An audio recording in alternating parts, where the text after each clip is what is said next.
and gentlemen, please take your places. That term was. The Cinco de Mayo 2026 meeting of the Sugarland Development Corporation is hereby called to order. Madam Deputy Clerk, do we have anyone signed up for? No. Thank you very much. Would anybody care to make a motion to approve the minutes? Okay, we have Taylor and we have what's your name, Watley? All in favor, say aye. Aye. Any against? Okay, thank you very much. Number 5, workshop. Economic Development Incentive Policy Review. Review of and discussion on existing economic development incentive policies, focusing on the tax abatement, direct incentive, office readiness, and innovation fund programs. We have Elizabeth Huff, Director of Economic Development and Tourism. Take it away. Good afternoon, President, Board, Mayor, and City Manager. Today, we are going to go through Type A funding, our incentive policies, and a recommendation for direct incentive guidelines. And then if you have any questions throughout the presentation, please let me know. Okay, so real quick, Type A, also known as 4A, use them interchangeably, can fund land, buildings, equipment, infrastructure, and improvements for projects in these industries. They must create or retain primary jobs in these industries as well. So why do we, Texas and other states, offer incentives? To stay competitive with other cities and regions that offer them, to encourage job growth, specifically high quality and well-paying jobs for all levels, add taxable value to our community and increase our general fund revenue, attract and retain businesses. There's a very competitive market out there and we must remain relevant, and we use that through incentives as one of our ways to do this. And then Sugarland also focuses on a narrower list of industries to drive higher economic impact for our community and since we have limited land left. Okay, so as a quick reminder, these are our target industries. We've got advanced manufacturing under there. You've got machinery, computer and electronic component, semiconductor, the business and professional services, your typical corporate headquarters and back office, financial services and engineering. Under life sciences, we've got drug development, medical device manufacturing, therapeutics, digital health, and med tech and molecular diagnostics. Just curious, would you put AI data centers in advanced manufacturing, or do we have an interest in them at all? We don't have land for those. No, we don't, but just curious if anybody ever came to us with some harebrained idea. It is not currently in our targeted industries, but we have. I'm not advocating. In fact, I'm glad that it's not. So don't get me wrong. I want us to be prepared if and when that question is asked. I want us to be able to say yay or nay and why. We have some companies that have like offsite, smaller, like backup centers. Alba and I were recently at Industrial Asset Management Council, and it was a very hot topic about the power usage that they are requiring. The big takeaway was that not all the data centers are built the same. So like some are heavy water users, some are heavy power users, others are not.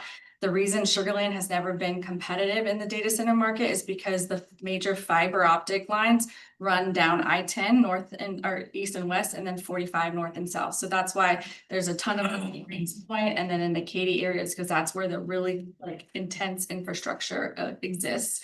So we've never really been that market. We can operate from a secondary level, especially for the med center, but they would be a lot smaller. And they're asking for thousands and thousands. That's the reason I'm asking. I'm not in favor of that. They don't generate a whole lot of jobs, and so I'd rather us just have a position. That's changing though. That's changing. But yes, we just honestly, I don't see us being competitive in it. Then we've got information technologies, which is software development, internet applications, and digital security, cybersecurity.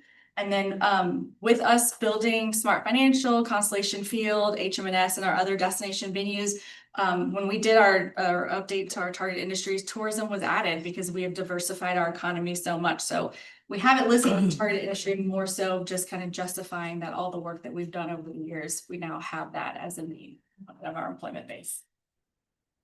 Okay, so I'm going to go over our incentives. We've got the tax abatement, which is governed by the city council and the general fund. It is a exemption, not an incentive payout where we give any cash to a company.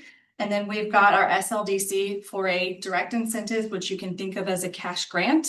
And then underneath those, you can think of the Office Readiness Program and the Innovation Fund are like subsidiaries of the SLDC direct incentive. All right, so tax abatements. This is a performance-based agreement that many companies must meet specific commitments to receive the benefit. It reduces their taxable liability on the new value that is created by an investment, and they are maxed out. We cannot, per state statute, go beyond 10 years. It's used as an economic development tool to attract new investment and support the expansion and retention of existing businesses, especially in competitive situations. The tax abatement applies only to the incremental value, not existing tax base. So land is never taxable. Existing building, it's everything above and beyond that existing building whenever they enter into the agreement. And we are not giving up current revenue, so it's only essentially giving up the revenue of the future revenue of what will be built and what will be taxable. A reinvestment zone is required per state law in order to receive a tax abatement, but the zone itself is not a commitment to financial incentive. It is a step and a part of the process. School districts do not participate in tax abatement agreements. They continue to receive their full tax generated. We used to have a program called Chapter 313 that the capital investment required to qualify for 313 was very substantial. And then that sunsetted. The state did go ahead and create a new program called Jetty, but it's still very similar where the capital investment is so high, we don't have projects to that level that will qualify. The counties also participate, which can strengthen the overall incentive package and improve our competitiveness. They usually follow our guidelines and then we'll follow suit with whatever percentage that we offer to a business. And this will apply not just to the county tax rate, but to the county drainage district as well. And honestly, it's been interesting. I've been here 8 years. The last 3 years, we have not had a ton of tax abatement incentive requests. It's been very much driven by direct incentives. But since I've been here, we've kind of had an ebb and flow where it's really a lot of tax abatements and then direct incentives. So it just kind of depends on the market and what the businesses are looking for. Yes, Sanjay. Yeah, one question. On the Fort Point School District, is it a Texas policy or just the Fort Bend ISD policy that is Texas wide? Yeah. So the 313 sunset, now we have a program called Jetty, which it got more restrictive, but the company has to enter into an agreement with the city and with the school district. So the school district would have to approve along with the governor, lieutenant governor. Question. Yeah, Rob, go. How many abatements do we have in Sugar Land right now? 7. We've had a few roll off over the last few years. Okay, so what is eligible and what is not eligible underneath state law? At a high level, tax abatements are focused on real and personal property improvements. This includes new developments and expansions. Again, no land, no existing buildings are able to apply. And then abatements, as all of our incentives are aligned with our target industries to bring higher wages, long-term stability, and value to our community. Ineligible uses, land, real property, residential, real property with productive life of less than 10 years. So some of our businesses that have maybe semiconductors or data centers, if their equipment that comes in or their personal property, it doesn't have a life of 10 years or more, that cannot be applicable whenever they get their assessment. Real property that is used primarily to provide retail sales or services to the public unless the property is in a mixed use. This is specific to Sugar Land. This is in our guidelines, not in the state statute, but just wanted to also make that reference that. Tangible personal property that's located on the real property and any property that's owned or leased by a member of the city council, planning and zoning commission, and any other property for which the abatement is not allowed by state law. Okay, so this is our current tiered structure that we use. Again, we bring this by state statute every 2 years for consideration. We went through a evaluation with a consultant to help us identify, like review our guidelines, our incentives, and see what changes need to be made. On the tax abatement side, we really saw there's a lot of companies that were in that 4 to 40 million segment that were not eligible or just weren't qualifying in other ways. And so we created the opportunity for them to use a 380 grant, which is a reimbursement of sales tax. That's from the corporations if they wanted to versus the tax abatement. But then as we run through our economic impact analysis, depending on the business and their capital investment, all of them would be up to 10 years. And then we've got the annual percentage of up to 55, up to 75, and up to 100. But it really depends on, it's really driven by their capital investment and what they're going to be doing in Sugar Land. Just one question. Sure. This applies to both property tax and the sales tax, our portion of sales tax, or only property? Only property Only tax, property. and it's just an exemption. So when they get their property tax bill to pay the beginning or the middle of the year, it will have it'll be deducted depending on the percentage.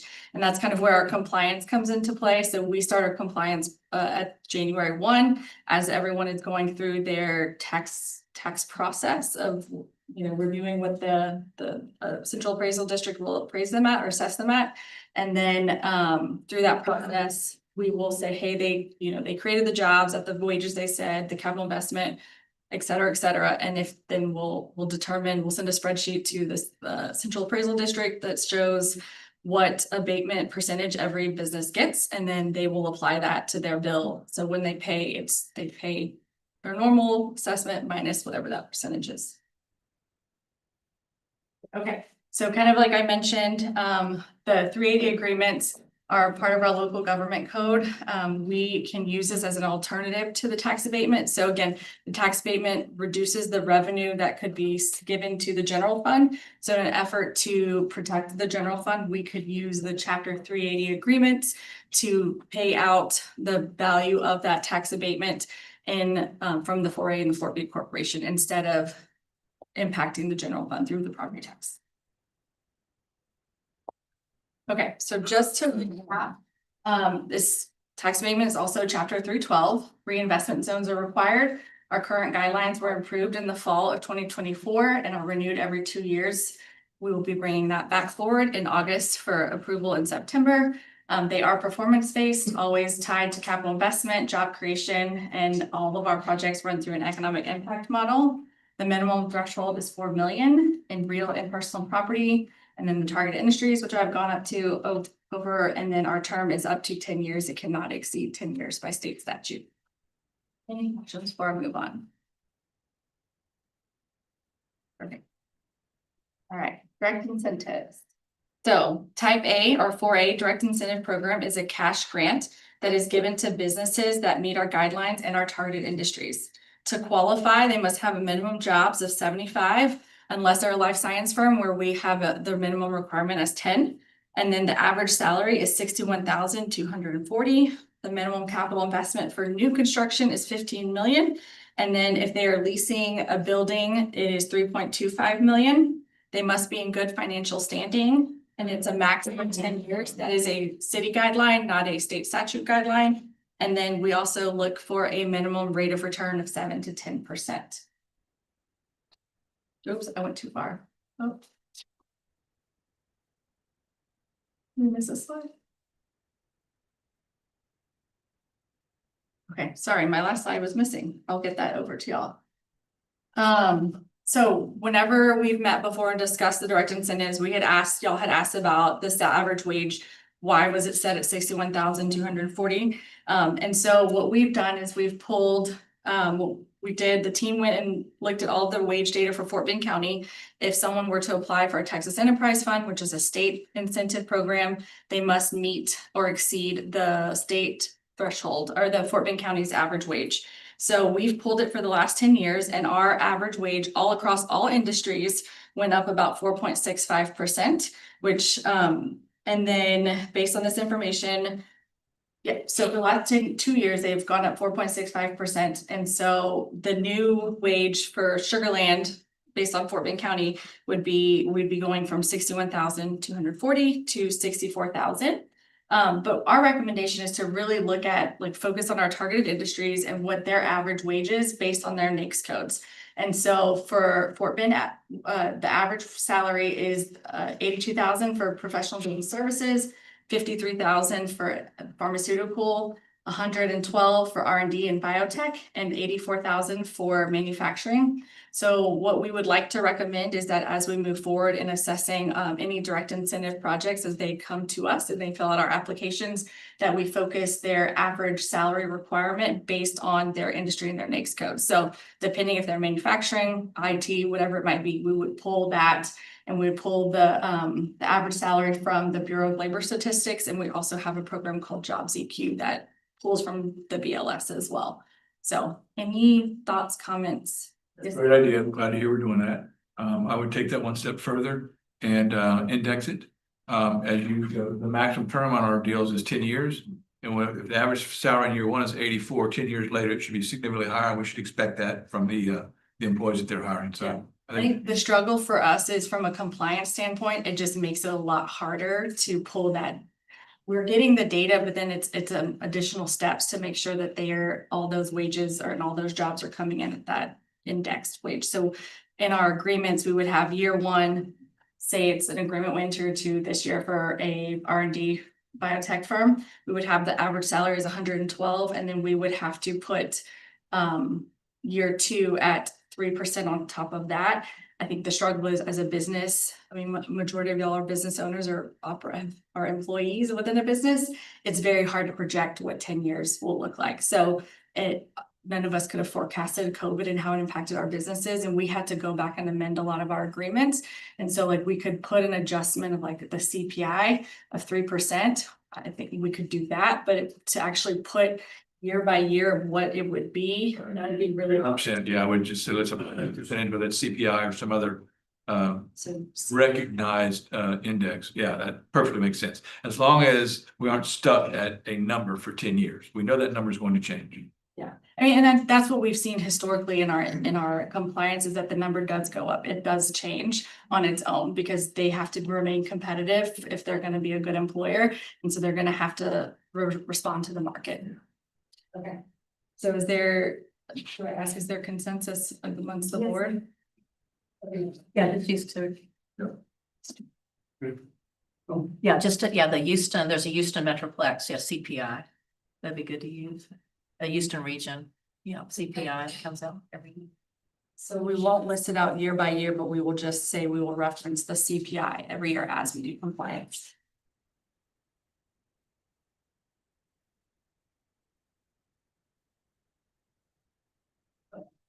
Great. And then we did want to pull this for y'all just so you can show comparison. Like we are still very competitive in these industries when you compare us with Collin County and Fulton County, Georgia. These are two counties that we compare ourselves for whenever we did our target industry analysis, our life science analysis, but also we continue to compete as well. We've tried to pick some people outside of the Houston region because if we were to put Pearland up there, we have cross pollination of our employment base. So we wanted to focus on counties, but this is good for us. We're still very competitive and hopefully we can remain that way and our incentives will help us with that.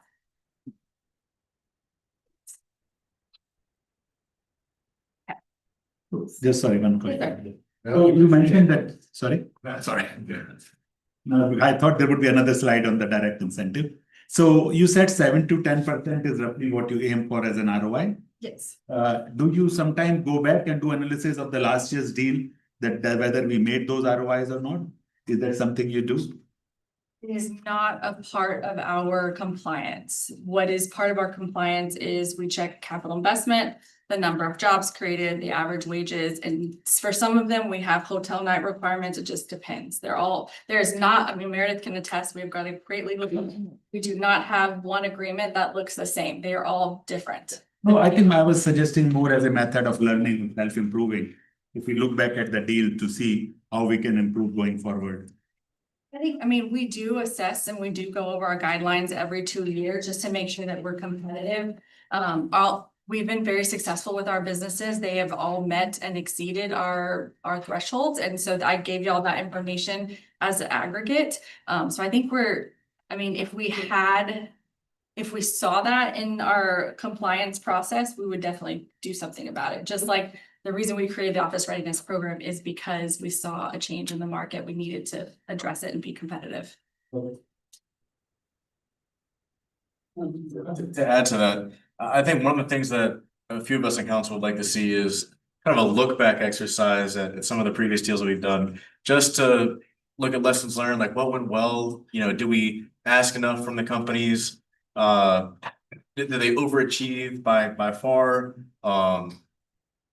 If the market's changing, are there different agreements we'd like to put together? Just to look back and see how we're performing, to know what to look for in the future. So that's what I provided at the spring retreat, is like an aggregate that shows all of our agreements that are tax havens and direct incentives. And we are exceeding expectations. The only caveat was the hotel side of things, and that was strictly because of COVID. But as far as the number of jobs they were required to create versus what they did create was substantially improvement. And then the wages as well, it was much higher than what we had anticipated and put in the agreements. So I know, Michelle, correct me if I'm wrong, we've talked about bringing this forward at a fall retreat to go through that. But we've, as far as that on an aggregate level, our businesses have far exceeded the expectations, except for the hotel because of COVID. Anything else?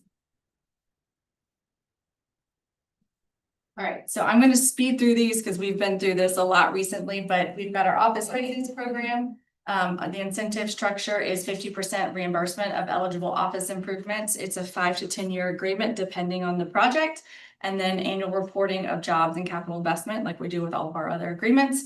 And the incentives are going to continue to be compliance based and have clawbacks for non-performance. So we've got two pathways. We've got the tenant pathway and the owner pathway. For the tenant, that's a minimum investment of $750,000. They have to have a 5-year lease or more. In our targeted industries, they have to create jobs or retain jobs. Again, with life sciences, it's 10, and then other industries, it's 50. And then on the owner side, the minimum investment is $2 million, must maintain a baseline of occupancy that's determined through the process. And then a certain number of jobs, annual tenant and job reporting, and they must attract our target industry tenants with a minimum 5-year lease as well. Any questions on that program? Wonderful. Any success on that yet so far? We have gotten more success. It is a much more challenging program just because it requires the landlords to make financial commitments, and some of them say, like a lot of the conversations Jen has had is like, well, we don't think we can get to 2 million. It's like when you finally sit down and walk through the opportunities, they can get to the 2 million. They need to sit down and run some of those exercises.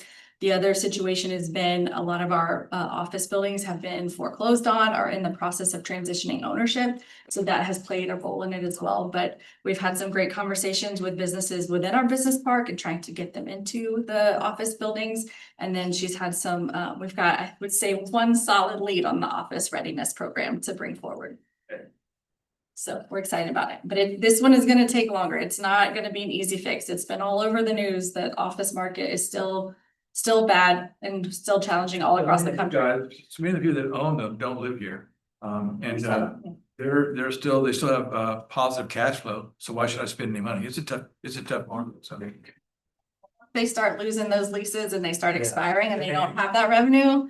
So, and I think that's the hard part too. So they might be getting lease revenue, but no one's actually in the building, and that hurts us from a economic standpoint. Like we don't have those employees here spending money, but yet the landlord is still fine. They're still fine because they're getting that tenant lease revenue. Okay, innovation fund. So as of right now, we've got the 2 different pathways. We've got about 43 interested forms filled out. 16 so far actually qualify and meet all of the parameters by the staff, and a portion of these are being encouraged to fill out the formal application as well. So there's been a lot of great conversations. We had the plug and play selection day, and so I think that continues to help us generate more interest. But they have to have a general revenue of $250,000 or institutional support.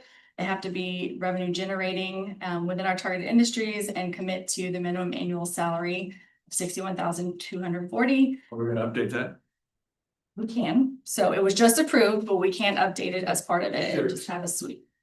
The company can share data within requested in 30 days. They must relocate a minimum of 3 full-time employees, and the location will reflect Sugarland headquarters wherever possible, and commit to demonstrating a social responsibility. Okay, so again, phase 1 versus phase 2, $50,000 incentive, 3+ jobs to 18 jobs over 3 years. There's $100,000 incentives with 5 jobs starting, 30 jobs over at least 3 years. And then $150,000 incentive, which must start at 7 jobs and have over 37 jobs by the end of 3 years. And then on the phase 2, this is someone who has already potentially gone through phase 1 or is more established in the Houston region or beyond and wants to move to Sugarland. The incentive is up to $300,000. You must start with 30 jobs and have 75 at the end of 5 years. And the incentive amount is negotiated on a project by project basis, based on our jobs, capital investment, and available funding. That is all I have. Do you have any questions about our incentives policies? Anybody? I'll jump in if Go no one ahead. else is. Yeah, go ahead. With the innovation fund, how many applications have we had so far? Have we had any looked at, or what's the current status today? We have 43 applications that have been filled out. Only 16 of them actually qualified and met all of the parameters that are laid out. And we're continuing to have those conversations. Yeah, as of today, we have, I believe, 50 interest forms filled out, and the reason I do interest forms is because each official application that is filled out, I'm obligated to bring it forward. So that is my way of filtering out those startups that don't necessarily meet the general requirements. That way I'm not bringing forward a project that doesn't meet the requirements and wasting, frankly, your guys' time. So we're at about 50 interest forms filled out. As she mentioned, I believe a third or a little more than a third are eligible. And then I have conversations with them to continue to explain the innovation fund with them, see what their office or what their space needs are, make sure that we have a space available for them. And then I encourage them to fill out the application, where then I will bring it forward to you guys. Are these mostly homegrown companies? Are we going outside Sugarland to look for these companies? Yeah, so most of them have been from Houston area, but we've seen interstate interest. I've gotten some from Iowa, some from Hawaii, Louisiana, kind of all over the board. It's just a further testament that our marketing is working and that all of everything's getting out there. But Good stuff. yes, sir. Pass it on. Anybody else? You asked my question. Okay. Anybody else? Anything else? Good stuff. Thank you. You have another one? Go ahead. Maybe everyone else's turn. For one thing we kind of loosely touched upon in the retreat, but KPIs, we talked about increasing things like office vacancy rates or usability utilization rates. Do we have any metrics to track that to know how we're doing? Absolutely. So we track that on a monthly basis internally. We use CoStar. And so we track office occupancy or vacancy. We track retail and industrial. So we also track the average rents or the average. But yes, we use CoStar pretty extensively. We can get y'all a report if you would like to see what CoStar shows. We have always tried like a kind of a threshold for us that we've always watched is the 10% mark. So if any of our vacancy rates have gone close to or over 10%, that's giving us a signal that we should do something, that something's wrong. And that's aka why we brought the office readiness program, is because our vacancy rate started to creep up through COVID. We, kind of recovered, but then it's not doing so well. So for us, our office vacancy rate is definitely something we monitor very heavily. Anybody? Okay. Thank you, Elizabeth. Item number 6, Director's Report. Elizabeth?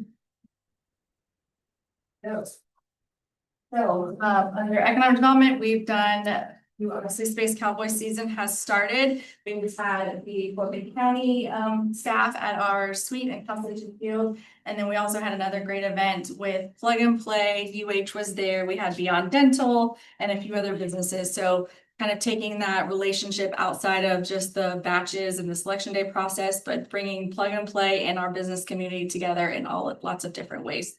And obviously, Space Cowboys is one of those.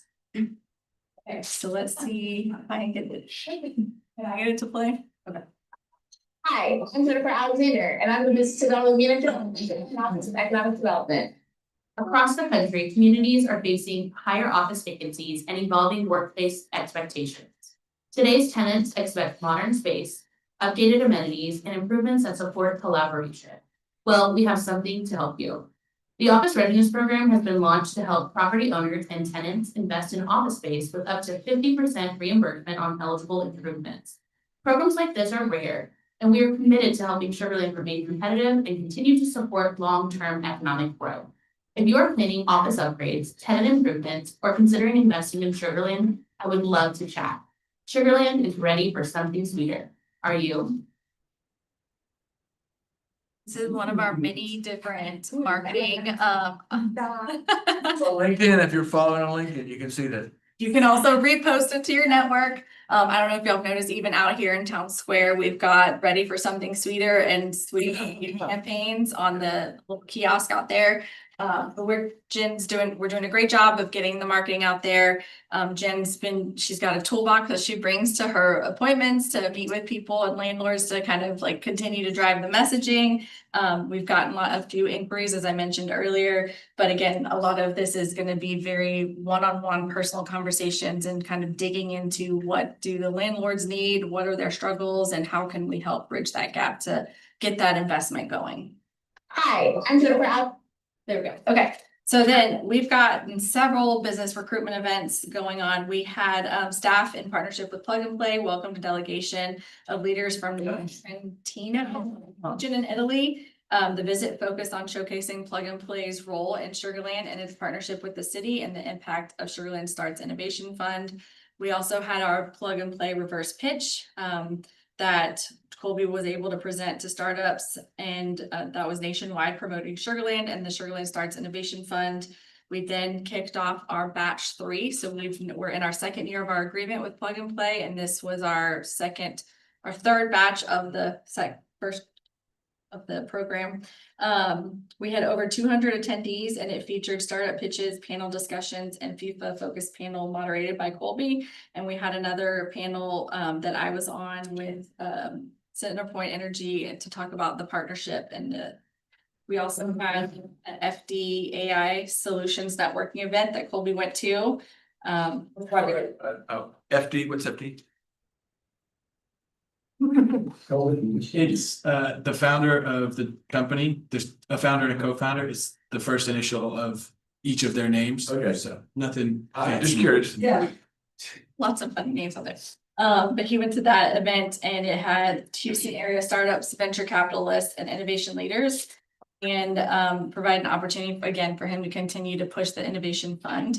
And then Alba and I were at the IMC Spring Forum Industrial Asset Management Council in Little Rock, Arkansas. Again, like I mentioned, we had a lot of conversation around data centers. We had a little struggle with our electric capacity and our needs. And but met some great site selectors as well as corporate real estate professionals. It was a great event. And then I wanted to also start incorporating some more of our like KPIs to your question.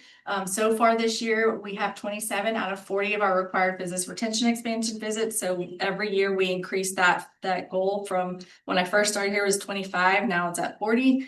Y'all have participated. Y'all have gone to Sistel. You've gone to Fraser, and we will continue to bring y'all along with those as they make sense.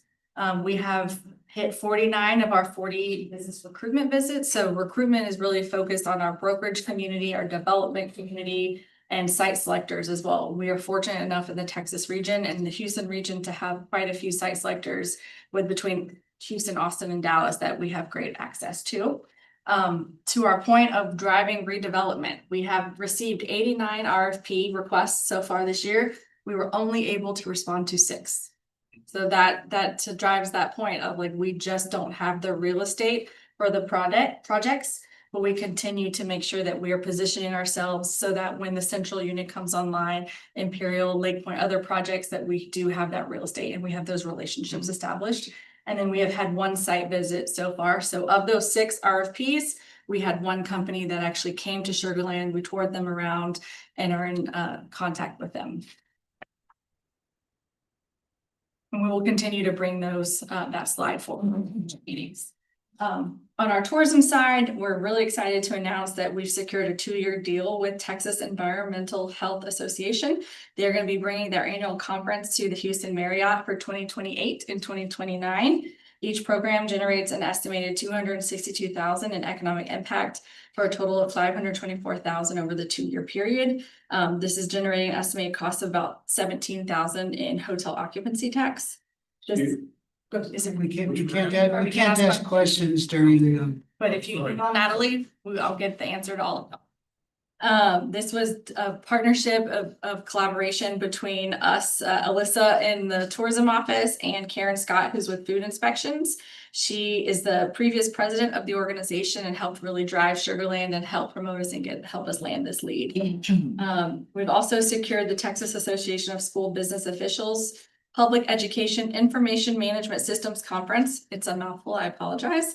For this September, this conference is expected to generate 440 full room nights and a $202,000 in estimated economic impact and $5,500 in hotel revenue. Iota Phi Lambda hosted their Southwest Regional annual conference, and it brought over 250 attendees and just over 200 total guest rooms, generating an estimated economic impact of $98,000 and $2,500 in hot revenue. Visit Sugar Land supported them with welcome lobby signage and VIP swag bags. So, as some of you, hopefully all of you saw on LinkedIn and other platforms, Visit Sugar Land has been nominated for the 10th Annual Stella Award by North Star Meetings Group. We are recognized in the category of Best CVB, Convention Visitors Bureau, and DMO, Destination Management Marketing Organization, regionally within the Southwest category. This is a group that is leading global media and information company that services the meetings, events, and travel hospitality industries. This is a brand as a trusted resource for meeting planners and industry decision makers, and this nomination reflects all of our efforts as Visit Sugar Land to position us at attracting conferences and conventions. Okay, so then we also had our Game Changers Women in Sports Leadership. Back to our FIFA conversation and our host city supporter agreement, we were able to host this incredible, the Houston Host Committee hosted this event, but we had a representative, a female leader from all 4 of our sports teams in Houston, and they were an incredible panel. It was a fantastic event. We had, again, it was another event that got to showcase Smart Financial. Not only that, did they also showcase Sugar Land. A lot of the people that came there continue to say, hey, I've never been to Sugar Land. This is awesome. It's really not that far. We've never been to Smart Financial. We're so excited to be here. Can't wait to come back. So we're hoping for about 100 to 150 attendees and RSVPs. We had over 300. So it was a fantastic event, and we would have never had this opportunity to showcase Sugar Land or Smart Financial if we were not a part of the Houston host city supporter.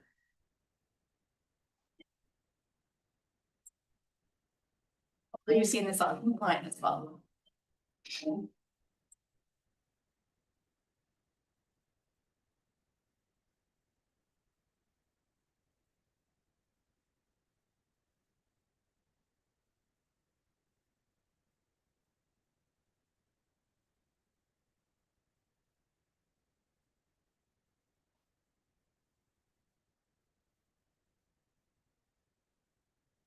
Again, as part of our support and that we get from the FIFA host committee, they've launched through this initiative a sustainability program. So we're very proud that the Marriott Houston Sugar Land was able to land as one of our sustainability partners. So they were able to get the Blue Leaf logo. And so it just continues to spread that messaging of how to become a sustainable partner and how they are participating in all the different FIFA initiatives that are out there.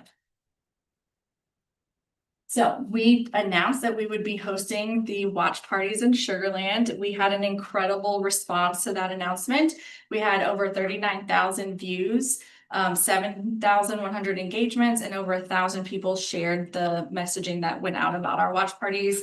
There's significant community interest in the content, and we continue to have a positive response through our Zen City survey of the community. And then marketing aimed to position FIFA storytelling as authentic and culturally relevant, not just promotional. So the team partnered with Right About Now Poetry, which is a Houston-based platform with over 757,000 followers, to create a 5-part digital storyline series. The strong following and credibility helped reach new and highly engaged audiences beyond our traditional tourism channels. The spoken word format connected soccer, culture, and community in a more emotional and relatable way, and also prioritized representation performance through American Sign Language and Spanish. The series generated about 36,000 views and continues to grow as the content remains discoverable. And overall, the partnership expanded our reach while reinforcing Sugar Land's cultural identity and connection to the region. We've been waiting for this moment before long here. No, it's not the Olympics or graduation. This right here is a different type of congregation for which the best players in the world practice their celebration. We've loved this sport ever since we were kids, poor and rich. We played it in the grass on the pitch, a concrete alley by the street, or in the sand on the beach, with bare feet or tennis shoes, open-toe sandals or kangaroo leather cleats, where the ocean is the boundary and the goal is marked from this rock to that tree. Millions of people around the world play the beautiful game in hopes of one day representing their country for fun, glory, fame, and you had to get paid, but most importantly, legacy. Whether your favorite player is Messi or Ronaldo, Ham or Rapinoe, we just can't get enough when it comes to the World Cup. Some people like to root for the teams with the best odds. My favorite is always the underdogs. Flags and colors from around the world decorate the sky like it's an international kite festival. Players move with the ball like notes across sheet music. That's why we feel every win and every beat. We feel everything. Sorry, an effort, but it's all on social media if you want to go watch it. Awesome. And then as we continue again, like FIFA is just continuing to build on every event. And we partnered with the Parks team on the International Art Kite Festival. And we had our own booth there right across from Imperial Soccer. It was a great partnership. We also had several influencers there in different activations. So Chinadu was, he has over 145,000 followers. He was our MC, and then we had DJ Anarchy, which had 50,000 followers, and he helped perform some of the music.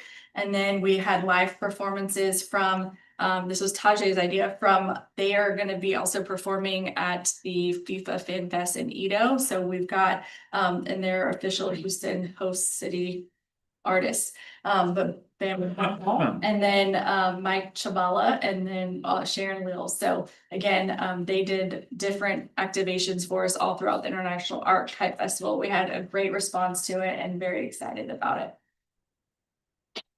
Okay, advertising. So FIFA Google display campaign has over 609,000 impressions and 83,000 clicks. We drove strong visibility for the World Cup related experiences in Sugar Land and high audience interest reflected in our web traffic. We've got 40,000 views on Visit Sugar Land's FIFA campaign page alone. And then this obviously continues to help us showcase that there is a strong interest and curiosity from resident and potential visitors as well. Then we had a great article by Jordan that was in the Texas Town and City magazine that kind of talked about what suburban markets can do whenever a large major event like this comes to a major city. And then, as I will always continue to remind you, please follow us on all the social media channels, help us share our messaging, and if you have any questions, I forgot to say we do have this economic impact. So JobsEQ, this is a great resource that we use every day when we're answering our questions. So just take a look at it and look at the wage information and the employment information that's in there, and let us know if you have any questions about it. But it's a great resource for Sugar Land. Thank you, Elizabeth. Sanjay, would you like to do the honors? We are adjourned. Thank you all. Well done. Yeah, good stuff. Stuff. Good job.